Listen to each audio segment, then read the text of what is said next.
Puji Tuhan, selamat pagi, selamat berjumpa kembali dalam kasih Kristus. Shalom. Shalom. Kalau pagi hari ini kita semua ada di rumah Tuhan dengan tubuh yang sehat, itu semua adalah berkat Tuhan. Ya.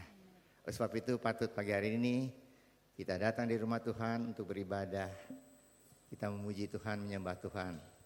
Dan kita mau dengar pesan-pesan Tuhan bagi kita semua pada ibadah pagi hari ini. Saya undang untuk kita berdiri bersama, kita akan mulai baktian ini dengan doa. Mari kita berdoa. Pertolongan pada kita dalam ibadah minggu yang kudus ini adalah datang daripada Tuhan yang telah menciptakan langit, bumi dan segala isinya. Dia setia memelihara ciptaannya dan tidak pernah meninggalkan perbuatan tangannya dari selama-lamanya sampai selama-lamanya. Bapa kami dalam surga, kami ucap syukur Tuhan. Karena sudah memimpin kami semua, memberkati kami selama seminggu lamanya. Patut pagi hari ini kami memuji Tuhan, menyembah Tuhan. Kami akan duduk dan tenang untuk mendengar pesan-pesan Tuhan. Isi hati Tuhan untuk kami semua. Mari Tuhan Kau urapi setiap hamba Tuhan yang akan melayani Tuhan dengan urapan-Mu secara luar biasa. Baik para aser, kolektan, pemain musik, WL singer. Hamba Tuhan tergabung di dalam AVD dan hamba Tuhan yang akan beritakan firman Allah. Mari Tuhan, Kau urapi juga kami semua yang hadir, supaya kami boleh mengerti apa yang Kau kehendaki kami lakukan dalam kehidupan kami, sehingga kami boleh makin dewasa rohani kami dalam Tuhan. Terima kasih Bapa. Kami juga berdoa untuk setiap hamba Tuhan yang akan melayani Tuhan dari kebaktian Vicky, Steve Orsi dan The Flame. Tuhan urapi juga dengan urapan-Mu dari surga. Kami berdoa untuk saudara-saudara kami dalam perjalanan, antara mereka Tuhan, tibakan tempat ini, kumpulkan kami bersama. Berkati kami bersama-sama. Hanya dalam nama Tuhan Yesus Kristus kami sudah berdoa dan mengucap syukur. Semua yang mengasihi Tuhan, mari kita sama-sama katakan amin. Puji Tuhan, shalom. Shalom. Puji Tuhan, kita saat ini ada di dalam rumah Tuhan. Kita mau memuji Tuhan, menyembah Tuhan. Kita mau angkat pujian mengatakan Gloria, Gloria bagi Tuhan kita. Amin. Haleluya.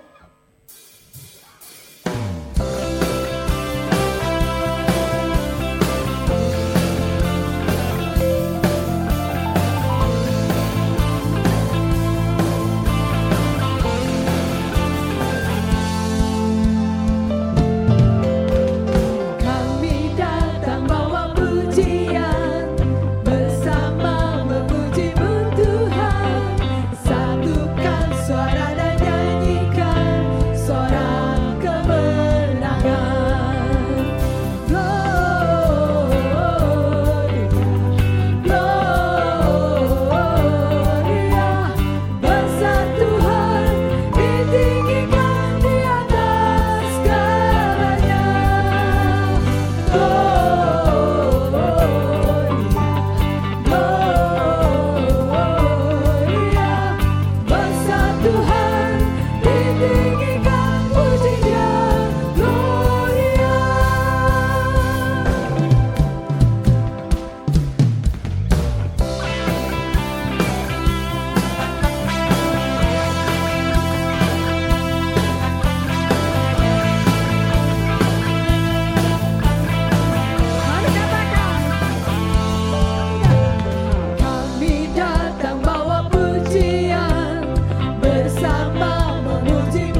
mau satukan suara kita mau angkat pujian bagi Tuhan. Haleluya, nyanyian kemenangan. Amin.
Mari pagi hari ini kita mau datang, kita mau masuk ke hadirat Tuhan. Karena kita percaya Tuhan sudah ada di tempat ini, amin saudara. Dan ketika dia sudah ada di tempat ini, dia gak akan pernah tinggal diam. Ketika dia ada di tempat ini, dia akan memberikan pemulihan. Dia akan memberikan kelegaan. Dia akan memberikan sukacita. Dia akan memberikan kedamaian buat setiap kita yang sungguh rindu dan berharap sama apapun yang Tuhan kerjakan. Amin saudara. Mari kita mau bawa hati kita. Kita mau masuk hadirat Tuhan. Karena kepercaya dia adalah Allah yang hidup. Dia adalah gunung batu kita. Amin.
pengaturku.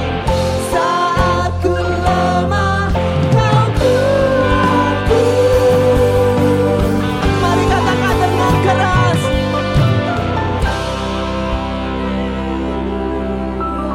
Amin. Ku nyanyi haleluya.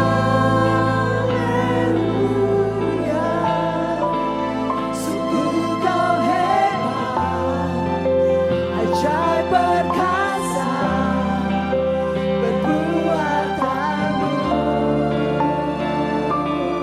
Ku nyanyi haleluya.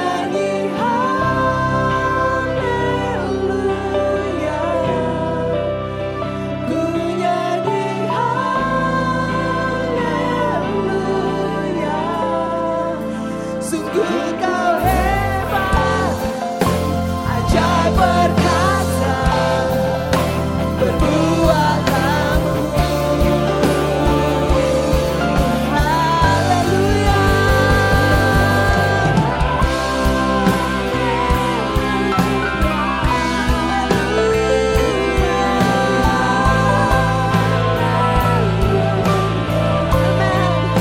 Sungguh kau hebat, ajaib perkasa, perbuatanmu. Haleluya. Ku nyanyi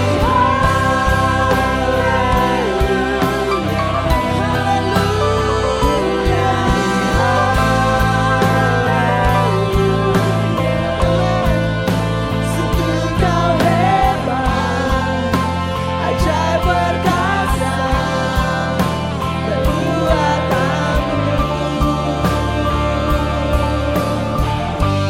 Di hidupku,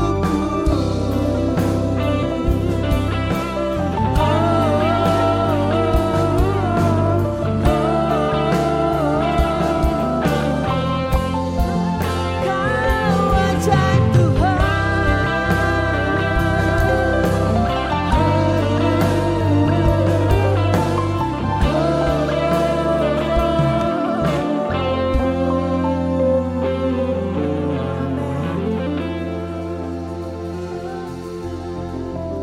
Terima kasih Tuhan.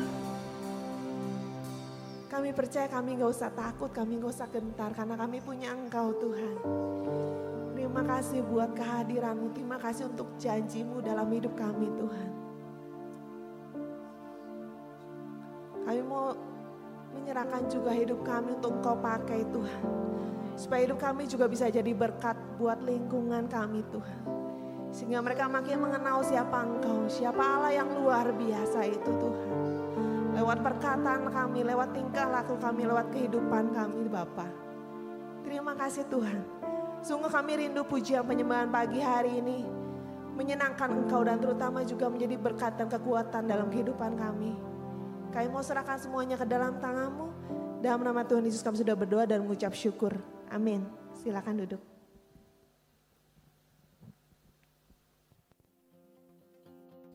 Shalom saudara, mari kita bertumbuh bersama, belajar firman Tuhan yang memperkuat iman kita di dalam Yesus Kristus. Kelas Core season terbaru akan segera dimulai. Daftarkan diri Anda. Kelas Core membership akan diadakan setiap hari Senin kedua dan keempat. Kelas Core Maturity 1 akan diadakan setiap hari Senin ke-1 dan ketiga. Kelas Core Maturity 2 akan diadakan setiap hari Rabu ke-1 dan ketiga. Kelas Core Ministry akan diadakan setiap hari Minggu yang kedua dan keempat. Kelas Core Mission akan diadakan setiap hari Minggu yang ke-1 dan ketiga. Setiap kelas diadakan pukul 7 sampai 8 malam dan kelas ini dilakukan secara online melalui Zoom Meeting.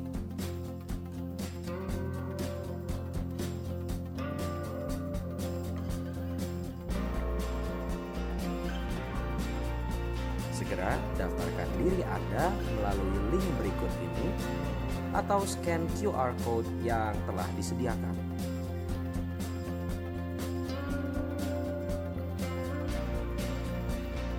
Anda yang memiliki pertanyaan dapat menghubungi nomor berikut.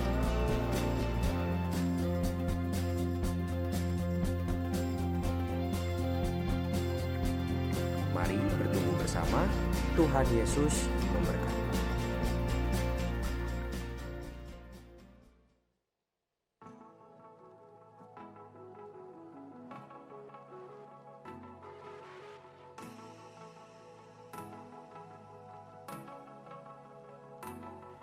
Mazmur 104 ayat 33.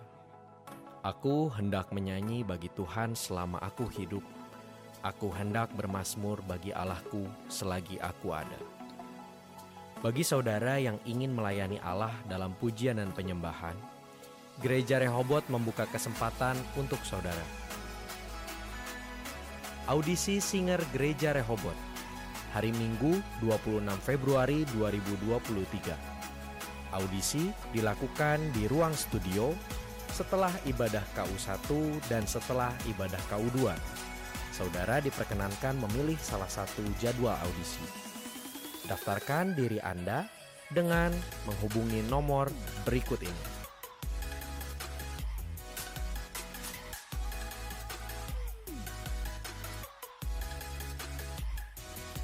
Pendaftaran terakhir pada tanggal 19 Februari 2023. Tuhan Yesus memberkati.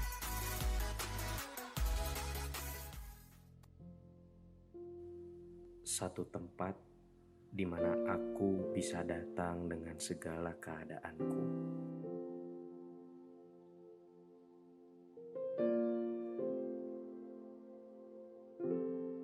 Satu tempat di mana aku kembali menjadi satu dengan pemilikku. Satu tempat ketika kata-kata tidak terucap, namun tangis adalah sebuah bahasa.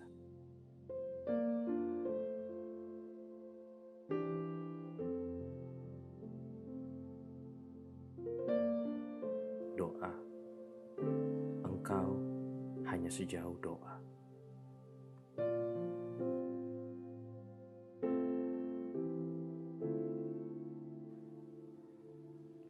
Penuhi hatimu dengan hadiratnya. Dia akan menuntunmu ke padang rumput hijau dan menyegarkan jiwamu.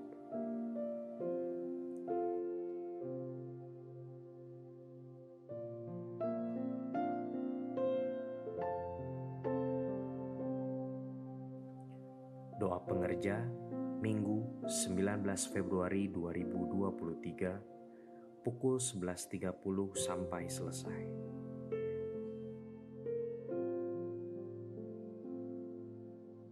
Turut mengundang seluruh pelayan, pengurus, dan hamba Tuhan Gereja Rehoboth Jemaat Bandung. Tuhan Yesus memberkati. Allah tidak menciptakan manusia sebagai makhluk yang hidup sendiri, tetapi manusia diciptakan sebagai makhluk sosial yang hidup bersama-sama dengan manusia yang lainnya. Manusia memerlukan Allah, juga memerlukan manusia lainnya dalam menjalani kehidupan. Demikian juga dalam pengiringan kita di dalam Kristus, maka kita sebagai murid-murid Kristus juga memerlukan persekutuan dengan murid-murid yang lainnya untuk bisa saling membangun kerohanian kita, juga untuk bisa menggunakan karunia rohani yang Allah berikan dalam kehidupan kita untuk membangun jemaat Tuhan. Oleh sebab itu, mari saudara join di dalam Saron Gereja Rehoboth.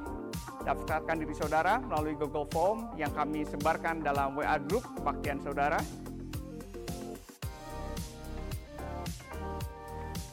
Atau bisa menghubungi nomor telepon Gereja Rehoboth.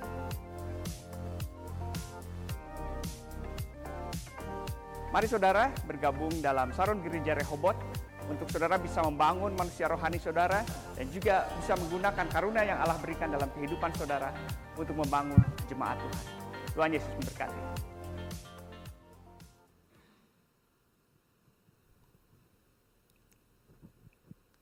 Pikiran dapat mempengaruhi kejujuran dan karakter seseorang.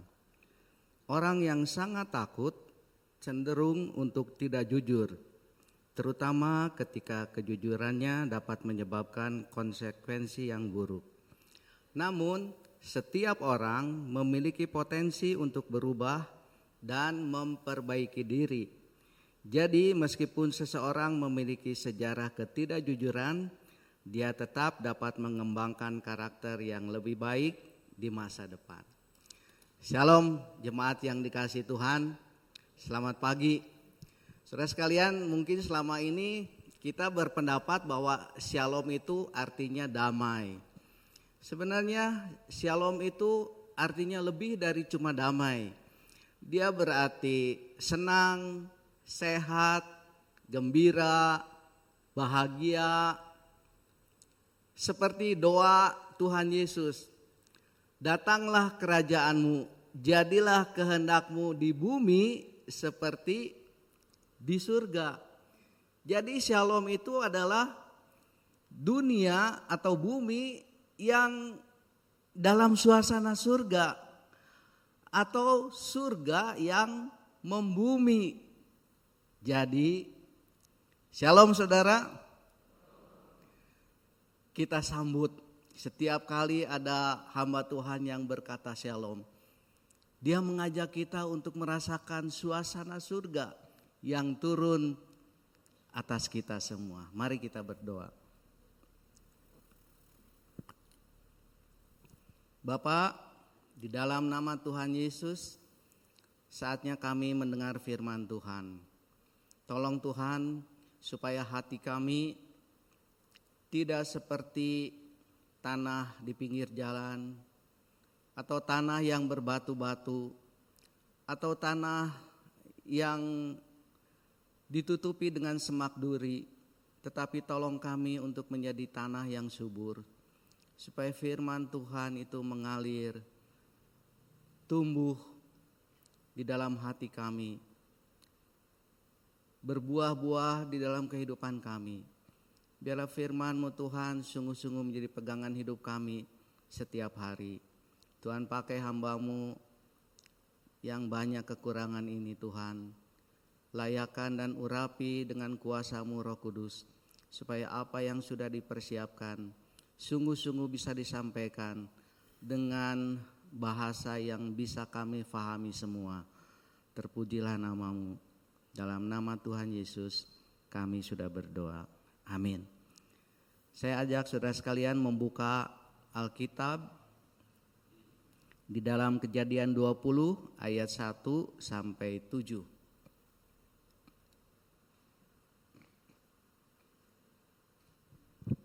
Kejadian 20 ayat 1 sampai 7.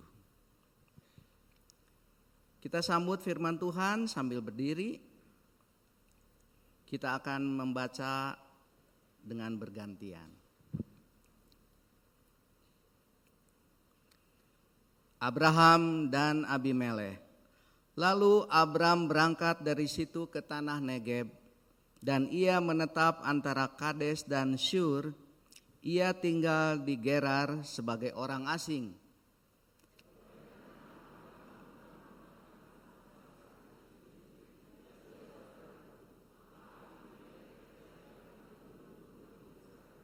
Tetapi pada waktu malam, Allah datang kepada Abimelekh dalam suatu mimpi serta berkata kepadanya, "Engkau harus mati oleh karena perempuan yang telah kau ambil itu, sebab ia sudah bersuami."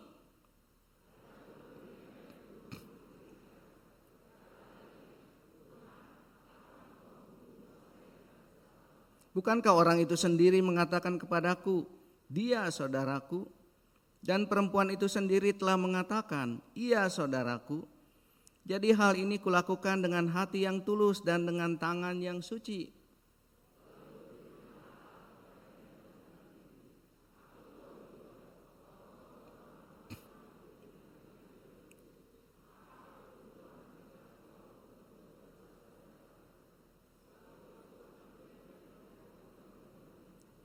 Jadi sekarang kembalikanlah istri orang itu, sebab dia seorang nabi. Ia akan berdoa untuk engkau, maka engkau tetap hidup. Tetapi jika engkau tidak mengembalikan dia, ketahuilah engkau pasti mati. dan semua orang yang bersama-sama dengan Engkau. Amin. Silakan duduk jemaat Tuhan. Saudara sekalian, beberapa minggu yang lalu dalam pidatonya Bapak Jokowi mengatakan bahwa kita harus berhati-hati terutama kepada para aparatur di dalam mengelola keuangan. Jangan sampai seperti India katanya. Nah, apa yang terjadi di India saudara sekalian? Ada seorang yang bernama Gautam Adani. Pada tahun 2020 kekayaan dia itu bernilai 10,7 miliar dolar. Dia ya memang orang kaya sih, tapi tidak termasuk dalam orang-orang terkaya di dunia. Tetapi akhir 2022 kemarin tiba-tiba dia melonjak menjadi orang terkaya ketiga dengan kekayaan sebesar hampir 134 miliar dolar. Nah, ini mengagetkan saudara sekalian. Sebab justru terjadi di masa pandemi. Tahun 2020 sampai 2022 itu kan masa pandemi. Kenapa tiba-tiba orang ini melejit menjadi orang terkaya ketiga di dunia? Lalu ada yayasan riset di Amerika bernama Hindenburg merasa curiga. Kenapa? Ketika orang-orang di India tuh pada waktu pandemi begitu banyak yang mati, sampai mayatnya dibakar, dibuang di sungai, geletakan di pinggir sungai, dan perusahaan-perusahaan tuh banyak yang kolaps. Ini kok tiba-tiba tuh melejit begitu ya. Mereka penasaran saudara, lalu diselidiki. Ternyata mereka tuh ya, Gautam Adani itu punya 6 perusahaan. Tiap perusahaan tuh diteliti ya, diselidiki. Ternyata perusahaannya tuh biasa-biasa saja. Sama seperti perusahaan India yang lain. Bahkan banyak yang kinerjanya itu tidak bagus. Ya ternyata Gautam Adani ini tidak jujur di dalam mengelola semuanya.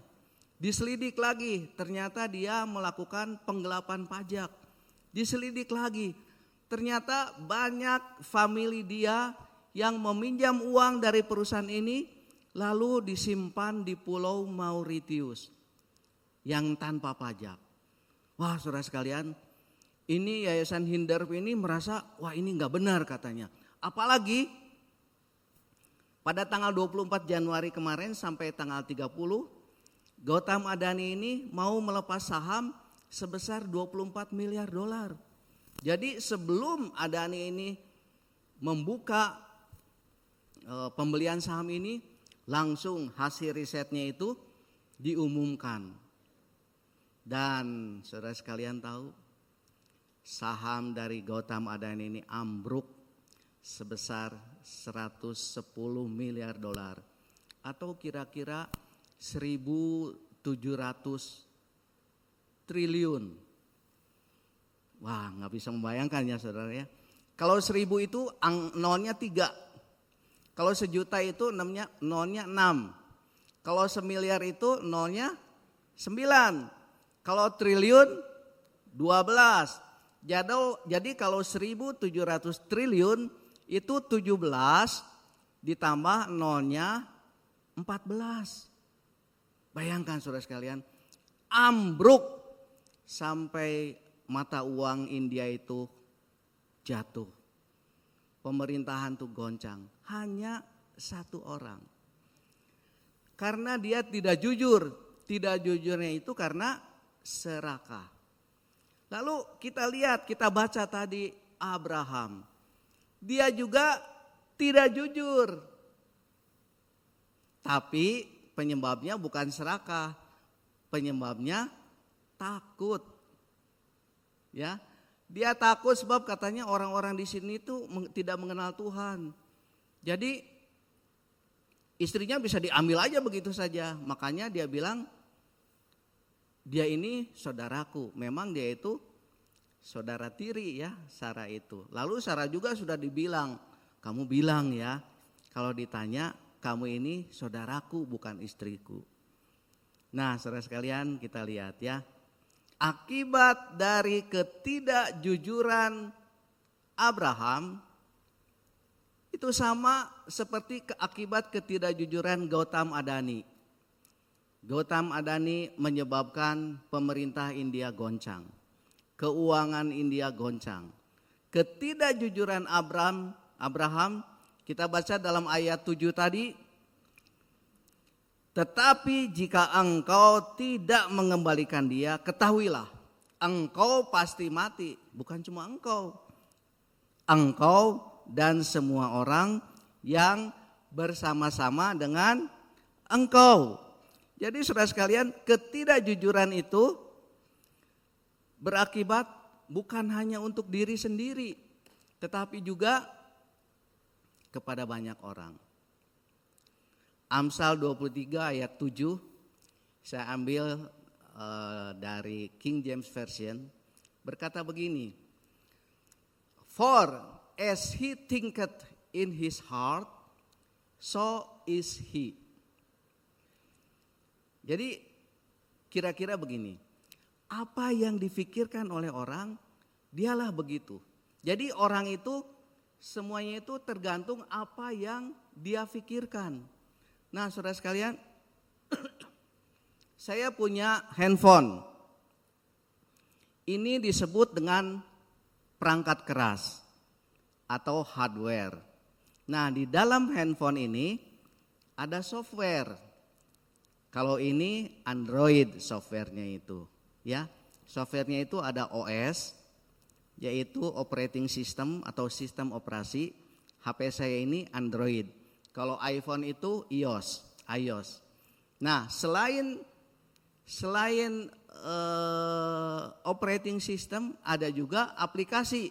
Saudara suka buka WhatsApp, saudara buka Gmail, saudara buka kamera, radio, saudara buka banyak macam-macam, itu adalah aplikasi. Jadi hardware ini tidak akan jalan kalau tidak ada software. Nah, otak kita, tubuh kita ini adalah hardware. Operating system itu adalah sistem keyakinan kita atau belief system. Atau bisa juga itu talenta, bakat, iman kita. Itu adalah operating system yang tertanam di bawah sadar kita.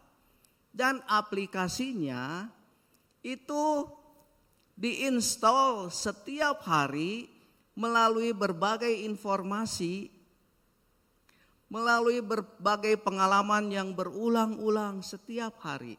Jadi saudara sekalian, ketika seorang anak dari kecil itu disayang, ya, disambut hangat oleh saudara-saudaranya, ya, terus banyak mendapatkan sambutan dari orang-orang lain, diajak bermain, itu setiap hari itu diinstal rasa kasih sayang dalam hatinya. Banyak pengalaman yang baik bersama orang tua, bersama saudara-saudaranya. Akhirnya saudara tahu kan, anak ini ketika sudah dewasa menjadi apa? Menjadi orang yang sangat baik, orang yang berpikir positif, orang yang menyenangkan orang lain, orang yang mengasihi orang lain. Tapi coba bayangkan, kalau hardware-nya itu diinstal aplikasi kemarahan, tiap hari dipukul.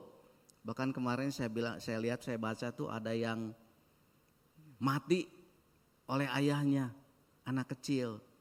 Ya, dari kecil dimarahin, dari kecil dipukul, ya. Teman-temannya membuli dia. Bayangkan saudara sekalian, orang ini akan menjadi apa pada waktu dewasanya. Jadi saudara sekalian, sangat penting pikiran kita ini diisi oleh software yang baik di dalam kehidupan kita. Orang tua, jangan biarkan anak-anak kita itu diisi oleh hal-hal yang negatif di dalam kehidupannya. Seringkali kita melihat ya seorang anak tuh yang istilahnya tuh stunting. Stunting itu kalau nangis tuh wow sampai ribut se-RT ya. Karena kalau dia nangis tuh jerit-jerit, guling-guling. Nah itu saudara sekalian, itu karena dia diinstal aplikasi yang kurang mendidik dia. Ya, aplikasi yang sungguh-sungguh membuat dia tidak bertumbuh menjadi orang yang baik. Nah saudara sekalian, ketika Abraham tidak jujur, ya, terus saudara sekalian ketidakjujuran ini ketika berhasil satu kali, dia akan berulang. Jadi ketika kita itu menyelesaikan suatu masalah dengan satu solusi, ketika kita mendapatkan masalah yang sama, yang langsung ada di dalam otak kita itu adalah solusi yang sama.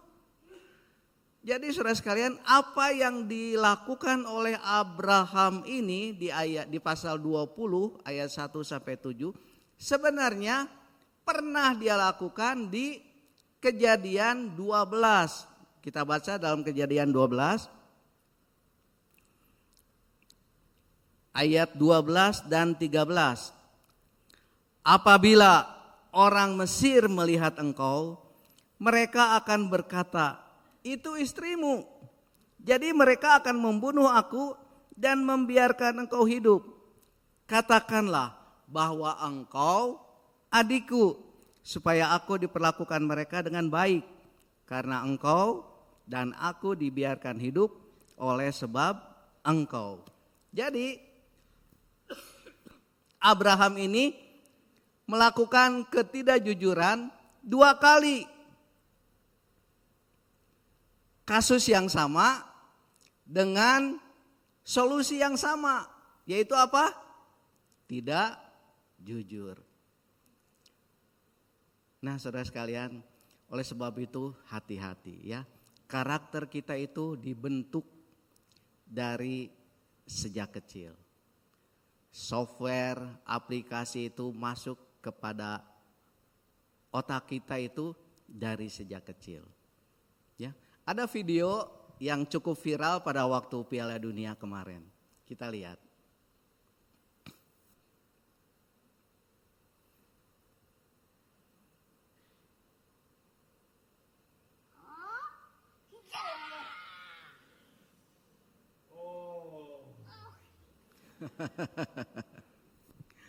Saudara sekalian, ada kalimat yang mengatakan like father, like son.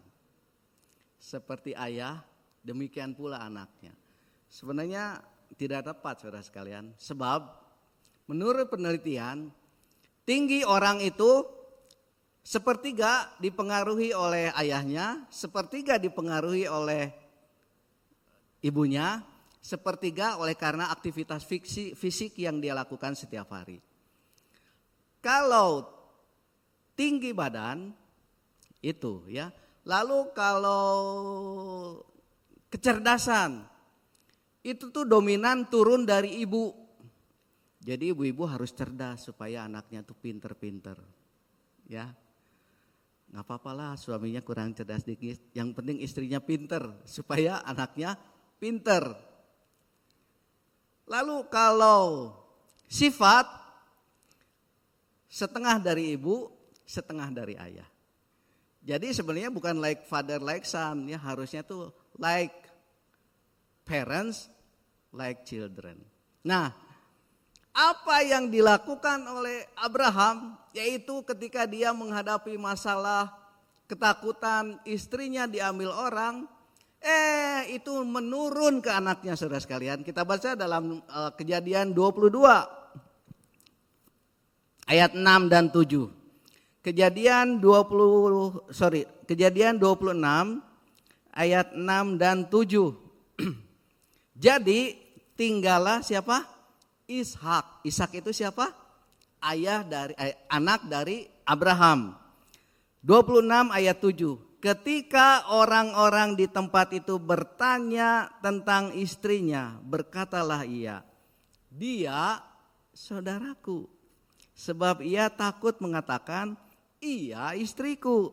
Karena pikirnya, jangan-jangan aku dibunuh oleh penduduk tempat ini karena Ribka, sebab elok parasnya. Saudara sekalian, tempatnya sama di Gerar.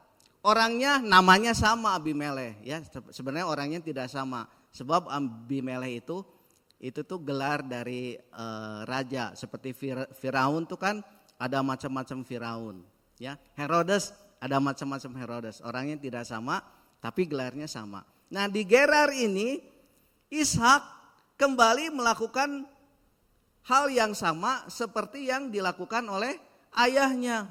Like father, like son. Istrinya cantik, takut diambil sama si Raja Abimelekh. Sebab dia bilang, kamu ngaku aja bahwa kamu ini adalah adikku. Nah, jadi saudara sekaliannya hati-hati. Ingat, sifat anak ini 50% turun dari ibu, 50% turun dari ayah. Sebab itu kita harus mengajar anak-anak dari sejak kecil. Plato bilang, the beginning is the important part of the work. Permulaan itu adalah bagian terpenting dari sebuah kerja. Saya ingat pada waktu dulu membuat skripsi, untuk memulainya itu begitu sulit, saudara sekalian. Makanya kan ada kalimat, all beginning is difficult. Setiap permulaan itu sulit. Mau berbuat dosa juga kan permulanya sulit kan. Yang pertama, dagdigdug. Mencuri pertama kali, dagdigdug. Yang kedua kali, dagdig. Yang ketiga, dag. Yang keempat, biasa saja. Saudara sekalian, the beginning is the most important part of the work. Permulaan itu adalah bagian yang tersulit di dalam setiap pekerjaan. Demikian juga untuk karakter kita, karakter anak-anak. Di Jepang, saudara sekalian, pemerintah Jepang itu menaruh perhatian yang sangat serius terhadap taman kanak-kanak. Mereka invest yang demikian besar untuk taman kanak-kanak. Bahkan guru taman kanak-kanak itu banyak yang seorang profesor. Bayangkan, kalau di sini kan profesor itu jadi guru besar kan. Kemarin saya baca ternyata banyak profesor yang mendapatkan itu dengan cara yang licik, ya, dengan kerjasama dengan beberapa guru supaya dia menjadi guru besar. Akibatnya nama dia terangkat, nama universitasnya terangkat, orang-orang yang membantu dia juga banyak dapat uang. Tapi di Jepang profesor itu mengajar taman kanak-kanak. Jadi kalau kita lihat orang Jepang ketika tsunami melanda mereka, kalau di kita kan waktu kemarin di Cianjur aja gempa bumi, saudara, apa yang terjadi ya, saudara tahu sendiri. Tadi malam saya baca, saya dengar di YouTube, ternyata 1,7 triliun sumbangan untuk Cianjur diselewengkan untuk teroris. Waduh, luar biasa. Tapi di Jepang profesor itu mengajar taman kanak-kanak. Ada lagi saudara sekalian, seorang yang bernama Robert Fulghum. Dia mengarang satu buku yang berjudul All I Need to Know, All I Really Need to Know, I Learned in Kindergarten. semua yang aku perlu tahu di dalam kehidupan ini sudah aku pelajari di taman kanak-kanak.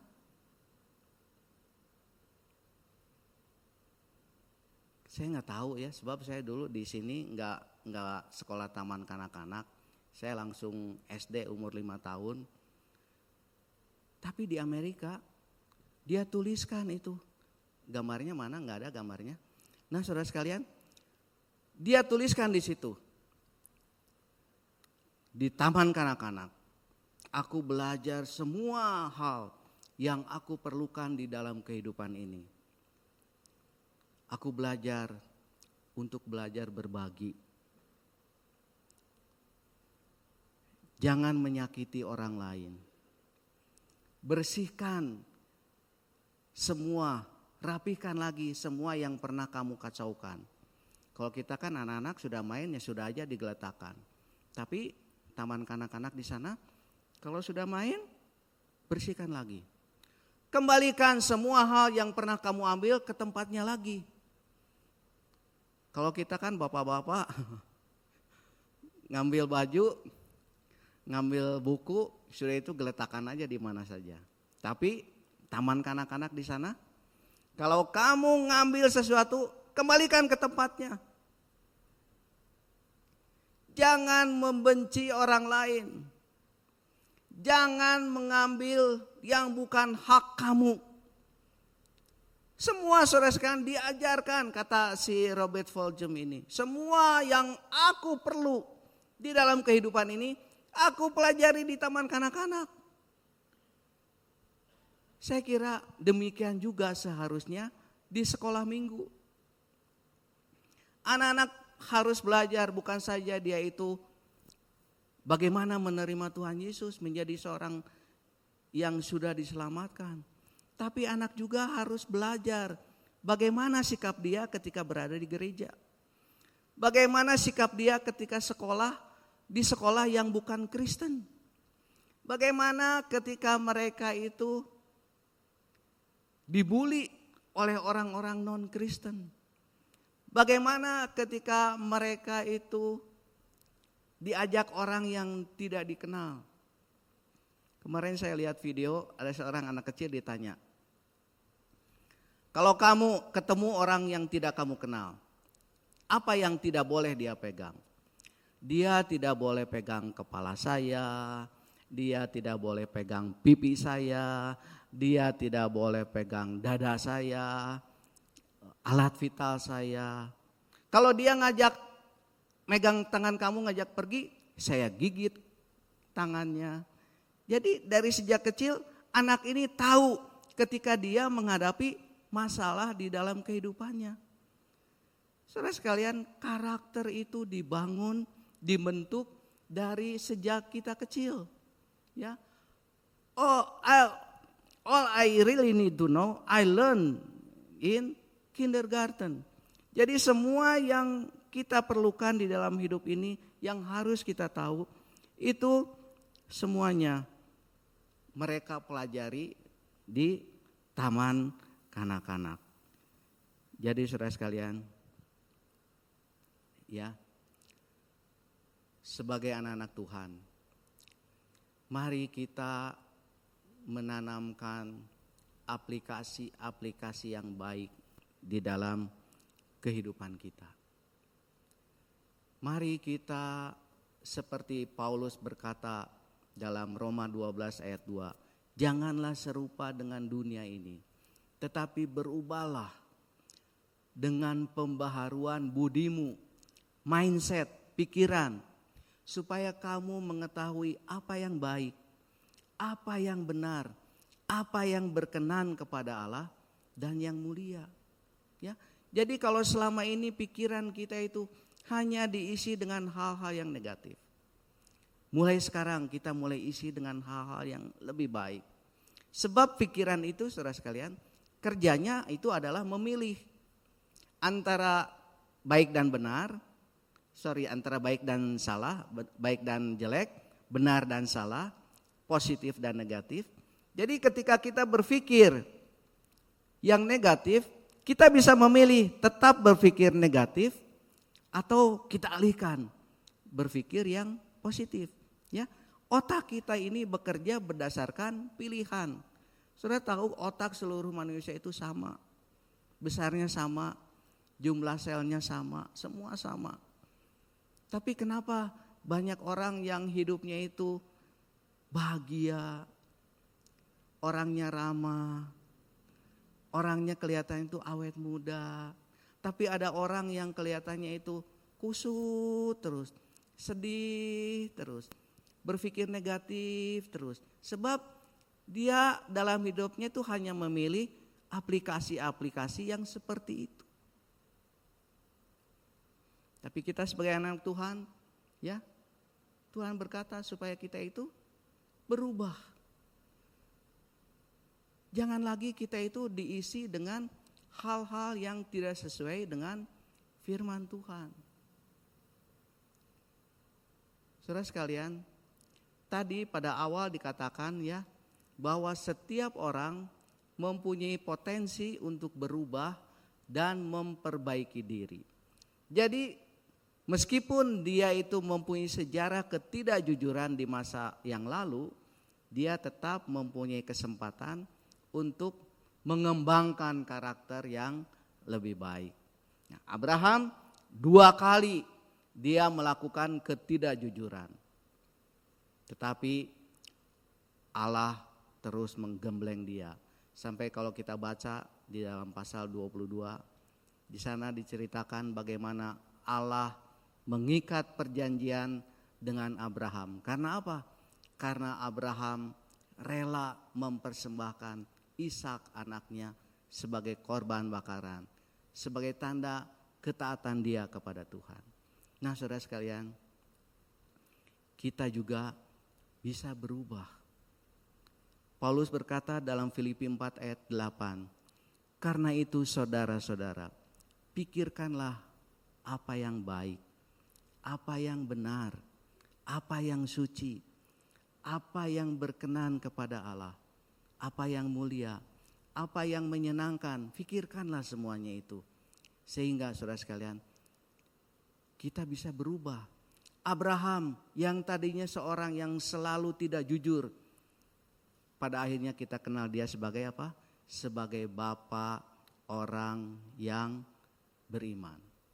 Bapa orang beriman. Di Florence ada satu patung yang mungkin sering kita lihat, patung David.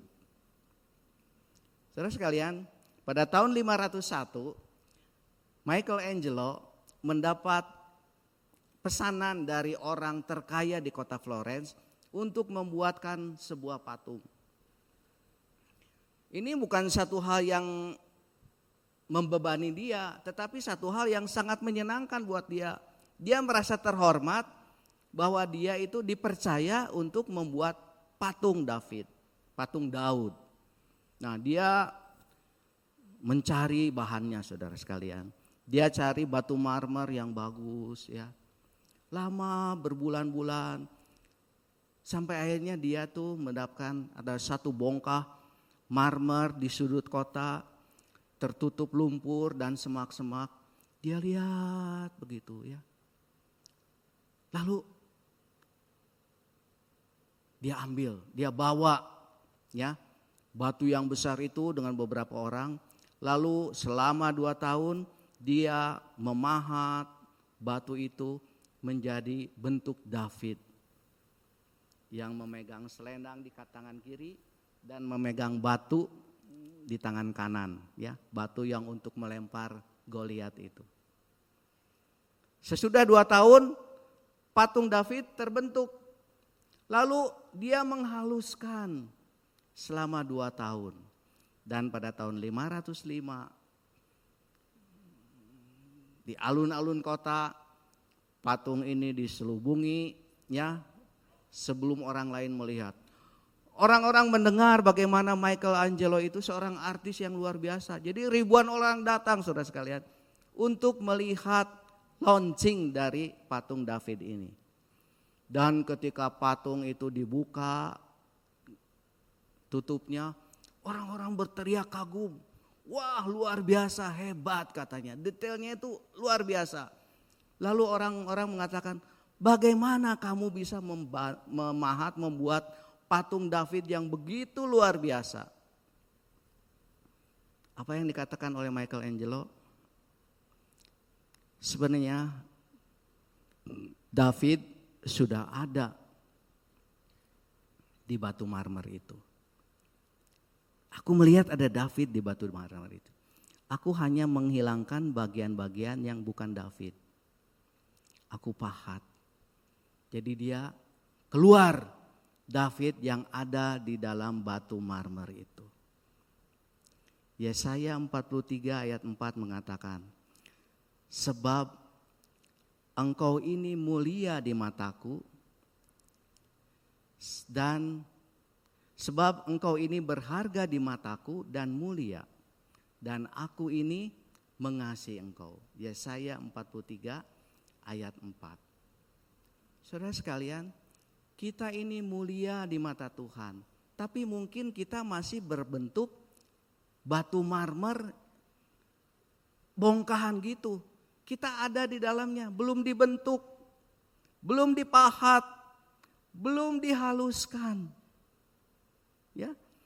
Ketika Tuhan Yesus berkata, Simon, mulai sekarang engkau bernama Petrus, dan di atas batu karang ini aku akan mendirikan gerejaku, kerajaanku yang tidak berkesudahan. Apakah pada waktu itu Simon ini sudah menjadi batu karang? Tidak. Bahkan selang berapa lama sudah itu, dia itu menyangkal Tuhan. Dia masih melakukan hal-hal yang negatif. Tetapi Tuhan terus membentuk dia sampai akhirnya dia menjadi bapa gereja. Demikian kita saudara sekalian. Kita ini berharga dan mulia di mata Tuhan. Tuhan tuh sangat mengasihi kita. Sebab itu karakter-karakter yang tidak baik itu harus dibuang, harus dihilangkan. Sampai akhirnya muncul kita seperti yang diakui oleh Tuhan sendiri. Engkau berharga dan mulia di mataku, dan aku sangat mengasihi engkau. Itu yang selalu kita nyanyikan, seperti Yesus, seperti Yesus. Ya, saudara sekalian tahu, ketika nyanyi seperti Yesus, itu bukan berarti kita langsung jadi seperti Yesus saat itu juga. Seperti Yesus itu adalah proses, bukan hasil. Jadi ketika kita bernyanyi seperti Yesus, saya minta, ya, itu sebenarnya kita mengakui Tuhan, saya ini ingin seperti Engkau. Banyak hal di dalam saya Tuhan, bagian saya, karakter saya yang harus dibentuk, yang harus dibuang Tuhan. Saya ingin mempunyai karakter yang baru. Saya ingin budi saya, mindset saya, pikiran saya diperbaharui Tuhan. Supaya saya mengenal apa yang baik, apa yang benar, apa yang berkenan kepadamu. Ya saudara sekalian, Michelangelo melihat David di dalam batu marmer yang demikian kokoh. Tuhan juga melihat kita seperti di dalam batu marmer itu. Ada, tapi belum dibentuk, belum dipahat, belum dihaluskan. Dan Tuhan ingin supaya kita terus dibentuk setiap hari. Kita memikirkan apa yang baik, kita memikirkan apa yang benar, yang mulia, apa yang berkenan kepada Tuhan. Supaya pikiran kita ini menguasai hal-hal yang positif. Sehingga saudara sekalian, seperti banyak orang katakan, pikiran ini dimanifestasikan melalui perkataan. Ketika perkataan terus dikatakan berulang-ulang menjadi perbuatan, dan perbuatan itu menjadi karakter kita. Mari kita isi pikiran kita dengan kebaikan-kebaikan, dengan firman Tuhan, dengan hal-hal yang positif, sehingga kita menjadi orang yang seperti kita rindukan, seperti Yesus, seperti Yesus. Amin. Mari kita berdiri, kita nyanyikan lagu seperti Yesus. Seperti Yesus, seperti Yesus, Itu saja ku pinta. dalam jalanku sampai ke surga,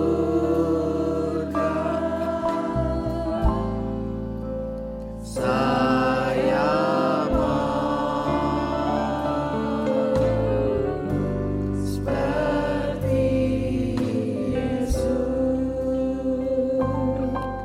musik menyanyikan lagu ini, saudara, kita renungkan apa yang selama ini masuk ke dalam pikiran kita. Karakter seperti apa yang saya miliki saat ini?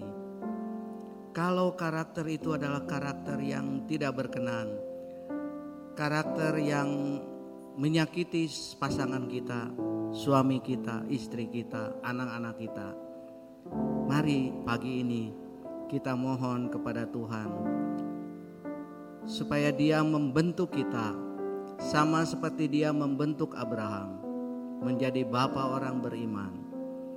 Kita pun mau dibentuk supaya kita seperti Yesus dari hari ke hari.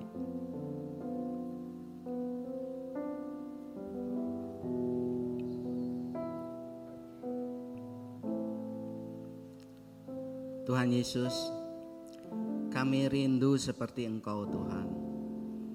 Tetapi selama ini kehidupan kami mungkin kurang berkenan kepada Tuhan.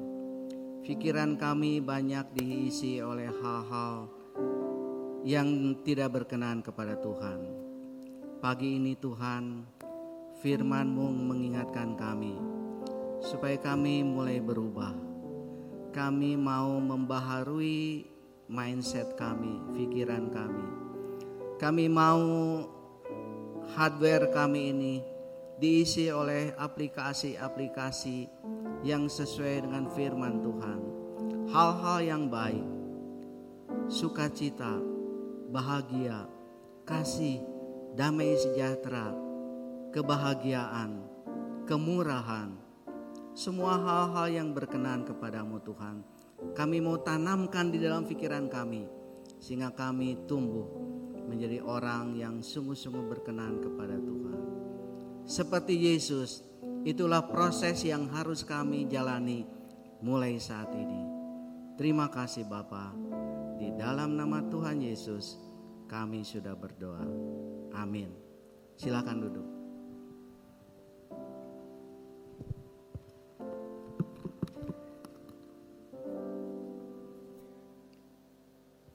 Puji Tuhan saudara. Kalau saudara perhatikan, kira-kira sudah 10 tahun, 10, 11, 12 tahun. Di gereja Rehoboth, itu firman Tuhannya, itu tidak hanya menekankan berkat. Percaya dapat berkat, berkatnya berlimpah. Seperti yang suka disampaikan oleh hamba Tuhan dari Prosperity Gospel. Tidak saudara. Percaya Tuhan diberkati. Itu jelas, itu sih sudah semestinya demikian, memang demikian. Tapi kalau saya perhatikan 10-11 tahun terakhir ini, firman Tuhan yang disampaikan tiap minggu itu diatur saudara. Tujuannya apa? Tujuannya seperti firman Tuhan pagi hari ini. Software, otak kita, kehidupan kita dibentuk Kalau tadi dikatakan mulai taman kanak-kanak, nah sekarang saya udah dewasa demikian, bagaimana caranya? Sebab itu Gereja Rehoboth memikirkan hal itu dan memberikan makanan-makanan melalui firman Tuhan.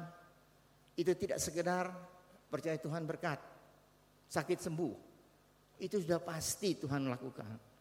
Tapi yang penting adalah iman kita mulai bertumbuh, diajar terus, belajar terus. Apalagi ditambah dengan core. Kalau dulu ada pelajaran-pelajaran ya dari FK, BK, PK itu semua, dan sekarang itu diintensifkan lagi dengan core yang akan dimulai lagi bulan Maret. Mari saudara, kita belajar terus, kita menjadi anak Tuhan yang dewasa. Ya. Kalau Abraham tadinya tidak jujur, menjadi seorang bapak orang beriman. Kalau kita senantiasa belajar terus firman Tuhan, maka orang bisa melihat siapa kita. Kita adalah anak Tuhan, orang-orang percaya yang memuliakan Tuhan. Jadi KOR mulai bulan Maret, mari saudara yang belum ikut, silakan saudara ikut. Terus ada Biblical Night, mari saudara kita belajar terus firman Tuhan. Terus ada renungan pagi tiap hari dalam spiritual life, mari kita terus dikuatkan dengan firman Tuhan. Sehingga kita menjadi anak Tuhan yang tidak mudah digoncangkan oleh pengajaran-pengajaran yang tidak sesuai dengan firman Tuhan. Karena kita tahu begitu banyak pelajaran-pelajaran yang seperti ya diambil dari Alkitab, tetapi ternyata bertentangan dengan firman Tuhan. Baik saudara, kita akan belajar terus dan kita berdoa supaya rohani kita makin dewasa terus dalam Tuhan. Minggu depan ada perjamuan kudus.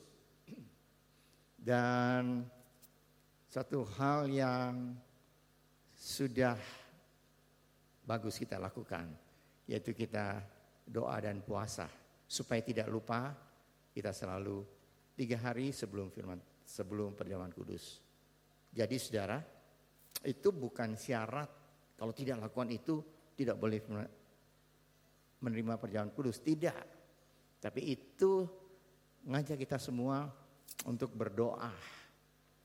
3 doa puasa di rumah kita masing-masing. Doa untuk keluarga, doa untuk pekerjaan, doa untuk gereja, doa untuk pemerintah kita. Ya, kita persiapkan seluruh keberadaan kita untuk menerima perjamuan kudus minggu depan. Terima kasih untuk perhatian saudara. Saya undang untuk kita berdiri bersama. Kita akan tutup ibadah kita dengan doa. Dan setelah ini saudara, jam 11:30 ada doa pengerja. Mari saudara kita berdoa. Bapa kami dalam surga, terima kasih Tuhan untuk berkat Tuhan bagi kami semua. Kami ucap syukur kalau setiap minggu kami boleh mendapat pelajaran-pelajaran melalui firman Tuhan. Sehingga itu semua membentuk karakter sebagai orang Kristen, sebagai murid Tuhan yang sungguh-sungguh memuliakan Tuhan dalam kehidupan kami. Kami belajar terus melalui KOR. Kami mau bersekutu melalui Sharon yang ada. Kami mau Tuhan belajar juga di Biblical Night. Dan juga Tuhan menerima firman Tuhan tiap pagi dalam spiritual life. Terima kasih Tuhan. Kami ucap syukur kalau kami ada dalam satu rumah Tuhan. Itu Gereja Rehoboth yang memperhatikan hal-hal ini. Supaya kami menjadi dewasa dalam Tuhan. Supaya kami boleh melihat lebih banyak lagi kuasa Allah. Penyertaan Tuhan dalam kehidupan kami semua. Terima kasih Tuhan. Engkau persiapkan kami semua untuk menerima sakramen perjamuan kudus pada minggu depan. Kami juga akan bersama-sama bersekutu dalam doa dan puasa secara korporat hari Kamis, Jumat dan Sabtu. Kasih Tuhan untuk berkat Tuhan. Kami juga akan bersama-sama berdoa untuk gereja pada doa pengerja sebentar 11:30. Terima kasih Bapak untuk berkat Tuhan. Kami tak berdoa untuk pemerintah kami yang tengah mengatasi tekanan ekonomi dalam negara kami dan secara global. Kami percaya Engkau beri hikmat dari surga sehingga Indonesia tidak, Tuhan, termasuk di dalam negara-negara yang terkena resesi ini. Kami boleh, Tuhan, berjalan terus dalam pertolongan Tuhan. Kami boleh mengatasi itu semua dengan berkat hikmat dari Tuhan. Terima kasih Bapa. Kami juga berdoa untuk keadaan Indonesia dalam 2 tahun ini, Tuhan, sebelum pemilu, dalam tahun politik ini, supaya semuanya boleh berjalan dengan tenang. Dan siapapun yang akan memimpin bangsa dan negara kami, itu adalah dari Tuhan semua. Sehingga kami percaya, Tuhan, bangsa ini boleh maju terus, boleh melihat kuasa Allah, kemuliaan Allah nyata dalam kehidupan bangsa dan negara ini. Terima kasih Bapak. Sebelum kami berpisah satu dengan yang lain, kami akan memberikan persembahan dan mengembalikan perpuluhan yang Tuhan punya. Ajar pada kami untuk memberikan yang terbaik, karena Tuhan sudah memberikan yang terbaik bagi kami, yaitu hidup yang kekal di dalam Tuhan. Terima kasih Bapak. Sebentar kami akan berpisah satu dengan yang lain, kami akan masuk dalam minggu yang baru. Kami percaya Tuhan, apa yang kami kerjakan, usahakan, baik kami secara pribadi, keluarga kami, kuliah dan sekolah anak-anak kami semua, Engkau berkati Tuhan, supaya kami dapat menyelesaikan minggu depan dengan pertolongan Tuhan. Percaya Tuhan, Engkau sudah mendengar doa kami dan ucapan syukur kami ini, yang kami naikkan dalam nama Tuhan Yesus Kristus, yang menjadi juru selamat kami yang hidup. Saudara yang dikasihi oleh Tuhan, angkatlah tangan saudara untuk menerima berkat Allah. Arahkan hati saudara kepada Tuhan dan hadirat-Nya. Maka berkat Allah memenuhi hidup saudara. Amin. Berkat Allah memenuhi keluarga saudara. Amin. Berkat Allah memenuhi kesehatan saudara. Amin. Berkat Allah memenuhi pekerjaan saudara. Amin. Dan jadilah berkat dimanapun saudara berada. Amin. Dan saudara terimalah berkat dari Allah Bapa, kasih karunia dan damai sejahtera dari Tuhan Yesus Kristus, dan persekutuan Allah Kudus menyertai saudara sekalian mulai hari ini sehingga Maranatha, Tuhan Yesus datang kembali. Amin. Bapa, terima kasih.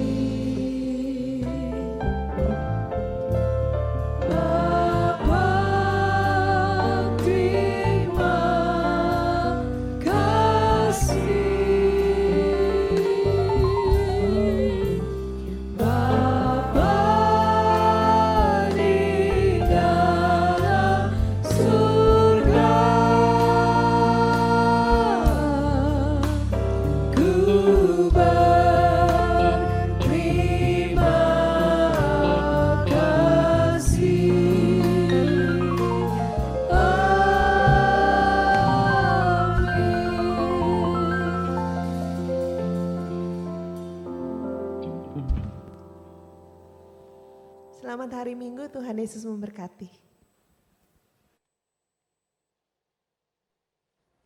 Shalom saudara, kami senang Anda dapat beribadah bersama di Gereja Rehoboth. Rekaman ibadah hari ini dapat Anda akses di YouTube channel Gereja Rehoboth Jemaat Bandung mulai pukul 5 sore.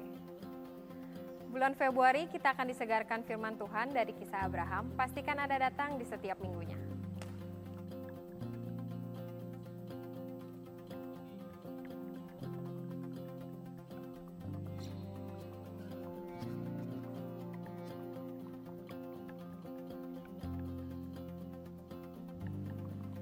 Persembahan dan perpuluhan dapat diberikan saat ibadah onsite maupun online melalui QR Code dan nomor rekening yang tersedia.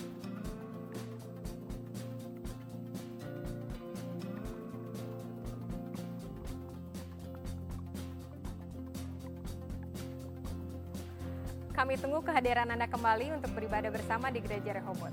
Tuhan Yesus memberkati. Tapi sekali lagi, ketika Roh Kudus ada di dalam pemberitaan kesaksian tentang Tuhan dalam hidup kita, Roh Kudus janji dia akan menghancurkan, mendinamit hati yang sekeras apapun, hati yang sombong apapun akan diubahkan oleh Tuhan, akan dijamah untuk dia bisa menerima keselamatan yang dari Tuhan. Bagaimana energi kita diberikan untuk membangun keluarga. Bagaimana kalau energi kita dibangun untuk mempersiapkan kata-kata kita tidak lagi menyakitkan pasangan. Tindakan kita tidak melukai pasangan kita. Bagaimana kalau energi kita gunakan untuk itu saja.